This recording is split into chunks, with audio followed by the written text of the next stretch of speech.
I'm just making a salve because my foot is killing me. I had an accident a few years ago where a really heavy drill box slipped out of a cupboard and smashed down on my foot, and it has been killing me for months.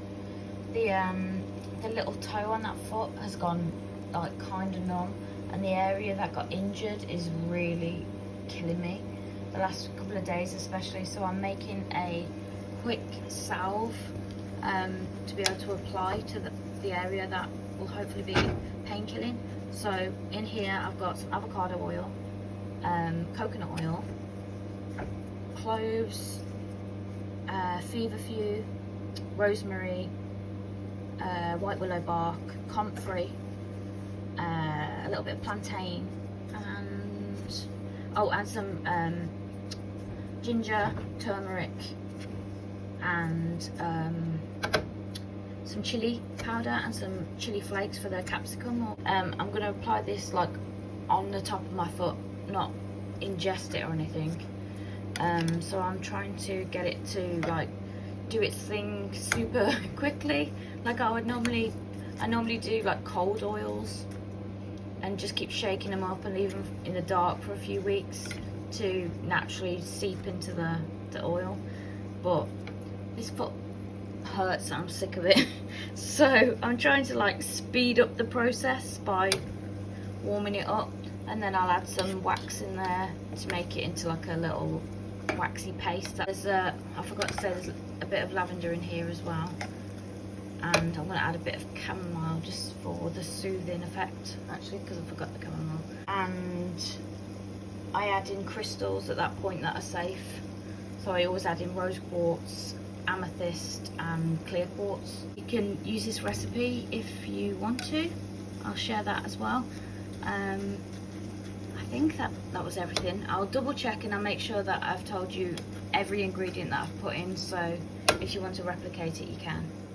Okay, so this has cooled completely now.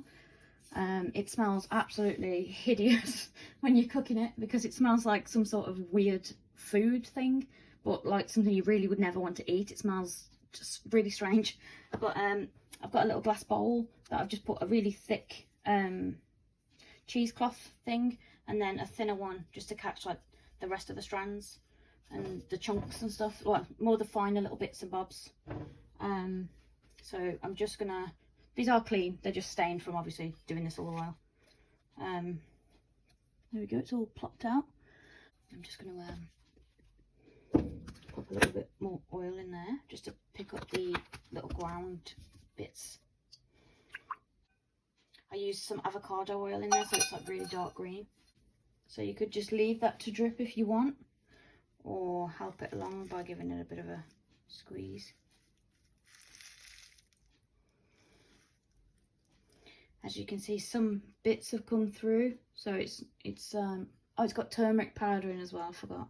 Chili powder and turmeric in, and ginger powder. That's why it smells like some really weird food thing, because you can smell like a lot of the herbs and spices in there while it's doing its thing. It smells so strange, like you're cooking the weirdest thing. I don't really like the feel of the oil on my hand.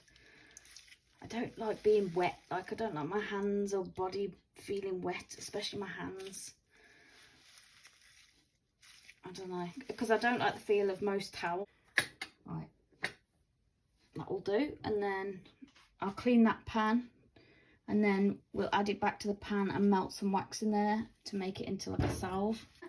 I've got some bits of beeswax that I'm just gonna shove in, and then I'll see what consistency that makes. Okay, so I'm gonna add some vitamin E oil,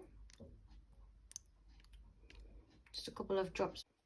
Okay, so this needs a little bit more wax because it's not really setting on the spoon. Oh, I need tips everywhere.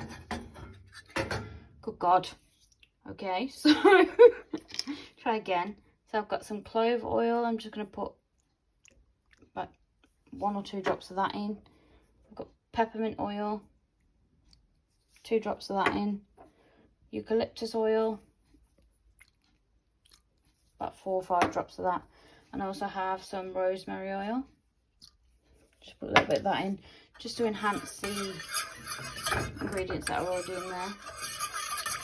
So I'm going to just finish off the wax now. Okay, so how you know it's done is when you put a spoon in and it like sets kind of on the spoon, and then try that on your skin, and it should be stiff enough to sort of go on. Actually, I'll show you.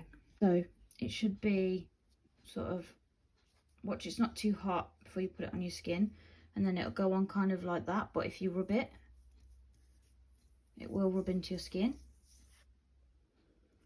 That was quite a lot upon there, but see, it will actually go into your skin. Because this has turmeric in, I would watch where you rub it, like just in case it stains a tad. Okay, so I have added a clear quartz, a couple of tiny little rose quartz, and a chevron amethyst. Added a tiny bit more of the oils just because it didn't smell very strong. Make sure they're all obviously suitable to go on your skin. Please be careful when you're messing with the oil and stuff when it's this hot, because I've nearly tipped it over myself I don't know how many times now. Beginning to sort of set a bit there, so I'm just going to pour it straight in. This is an old body scrub thing that I've had for years. I cleaned it out and saved it for this sort of thing. There we go. Make sure we get all of those bits in, the last little bits, because that's setting already.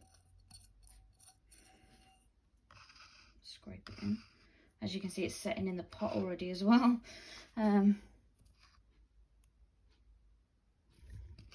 Just get this all in so we don't waste any. Okay. Actually, what's left in here, I'm going to rub on that area that's the reason I made this on my foot, because it's so sore. This is how it turns out. I've been rubbing it to check the consistency. Those are the crystals on the bottom. Yeah, so let me know if you try it and if it works for you, and if you use any other kind of salves like this for joint pain, for healing like an old break, or healing just all of the tissue inside of wherever hurts on you. I would love to know what you use, what you put into these kinds of things, and how it works out for you.